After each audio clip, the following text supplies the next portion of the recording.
মীর জাফর আমাদের দেশটিকে 1757 সালে ব্রিটিশের হাতে তুলে দিয়েছিল।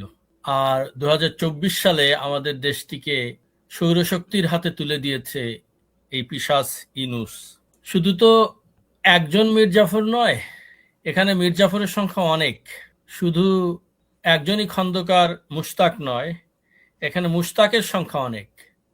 যেসব মুশতাকেরা ছাত্রলীগে যোগ দিয়েছিল, বলা হয়ে থাকে ছাত্রলীগের লুঙ্গির নিচে যোগ দিয়েছিল ছিল, যে আমি বলবো সেখানে ছাত্রলীগেরও যথেষ্ট দোষ ছিল, এবং তারা সেই অবস্থা থেকে, দেখুন, ছাত্রলীগ থেকে মন্ত্রী হওয়াটা খুব কঠিন ব্যাপার, কিন্তু দেশ যখন দখল করে নেওয়া যায় তখন কিন্তু তাদের একাধিক মন্ত্রী হয়ে গেলেন।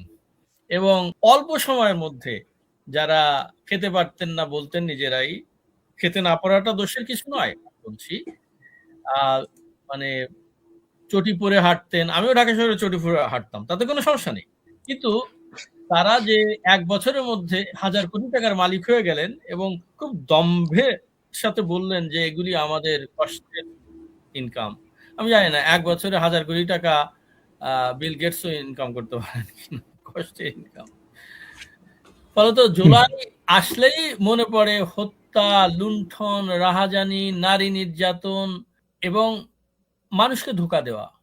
আপনি আপনার প্রাথমিক বক্তব্যে বলেছিলেন যে বঙ্গবন্ধুকে ব্যবহার করা, বঙ্গবন্ধুর বাংলায় বৈষম্যের ঠাঁই নাই। তখন কিন্তু ওরা 71-এর সমস্ত কিছুই ব্যবহার করতেছিল। বঙ্গবন্ধুর ওই সময় বঙ্গবন্ধু যে ভাষণ দিয়েছিলেন, সে ভাষণের অংশ বিশেষ, যে ট্যাক্স দেবে না, আমার মনে আছে ওই ছেলেটি দাঁড়িয়ে ইসে। তো আমার মনে হচ্ছিল যে এরা সম্ভবত, যদিও আমি জানতাম যে পিছনে এখানে জামাত, কিন্তু আমার মনে হচ্ছিল এদের ভিতরে একটা গ্রুপ রয়েছে যারা সম্ভবত বঙ্গবন্ধুকে প্রচন্ড ভালোবাসে, স্বাধীনতা যুদ্ধকে ধারণ করে। কিন্তু পরবর্তীতেই দেখা গেল এদের যে মেডিকুলাস ডিজাইনার সেই পিশাচ ইনুস তো বলেই ফেললেন, রিসেট বাটন চাপ দিয়ে আমরা সবকিছু ইরেজ করে দিয়েছি। যদিও ইতিহাসকে ইরেজ করা যায় না। একজন ডক্টরেট এবং নোবেল পুরস্কার প্রাপ্ত মূর্খ যে কথাটি বলেছেন যে ইতিহাসকে ইরেজ করে দিয়েছেন, তার অর্থ এই যে ইতিহাসকে ইরেজ করে দিতে পারলে বা সেই জায়গাটিতে নিয়ে যেতে পারলে এদের খুব সুবিধা হয়, এরা একটা সুবিধাজনক পরিস্থিতিতে চলে যায়। তো জুলাই আসলে আমাদের এই কথাগুলি মনে পড়ে।